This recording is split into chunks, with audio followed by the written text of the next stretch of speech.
தற்போதைய அண்மை செய்தியை பார்த்துக் கொண்டிருக்கிறோம். விக்கிரவாண்டி இடைத்தேர்தலில் பாமக போட்டியிடுவதாகவும் இன்னும் ஓரிரு நாட்களில் வேட்பாளர் அறிவிப்பு செய்யப்படுவார்கள் என்றும் பாமகவின் செய்தி தொடர்பாளர் வழக்கறிஞர் பாலு தெரிவித்திருக்கிறார். அவர் செய்தியாளர்களை சந்தித்த காட்சிகளை தற்போது பார்க்கலாம்.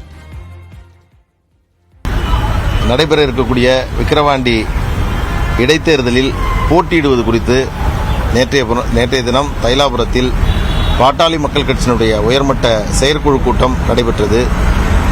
செயற்குழு கூட்டத்தில் கலந்து கொண்ட அனைத்து செயற்குழு உறுப்பினர்களும் ஒருமித்த கருத்தோடு வரக்கூடிய இடைத்தேர்தலில் பாட்டாளி மக்கள் கட்சி போட்டியிட வேண்டும் என்று தங்களுடைய கருத்துக்களை தெரிவித்தார்கள்.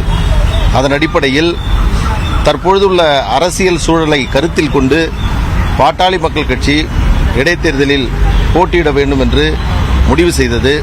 அதனைத் தொடர்ந்து தேசிய ஜனநாயக கூட்டணியுடைய தலைவர்களுடைய ஆதரவுகளை பெறுவதற்காக நேற்றைய தினம் அதற்காக பேச்சுவார்த்தைகள் நடத்தப்பட்டு தேசிய ஜனநாயக கூட்டணியுடைய அனைத்து தலைவர்களும் பாட்டாளி மக்கள் கட்சி போட்டியிடுவதற்கு ஆதரவு தெரிவித்து அதன் அடிப்படையில் தேசிய ஜனநாயக கூட்டணியின் சார்பில் பாட்டாளி மக்கள் கட்சி விக்கிரவாண்டி இடைத்தேர்தலில் போட்டியிடும் என்று அறிவிக்கப்பட்டிருக்கிறது.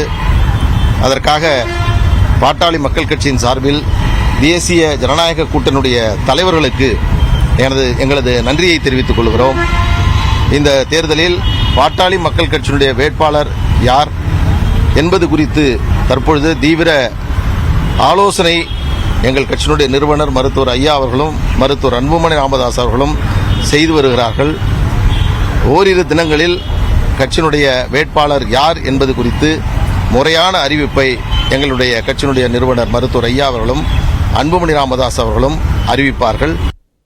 விக்கிரவாண்டி சட்டமன்ற இடைத்தேர்தல் வேட்பாளர் இன்னும் ஓரிரு நாட்களில் அறிவிக்கப்படுவார் என பாமக வழக்கறிஞர் பாலு தெரிவித்திருக்கிறார். அந்த காட்சிகளை பார்த்தோம்.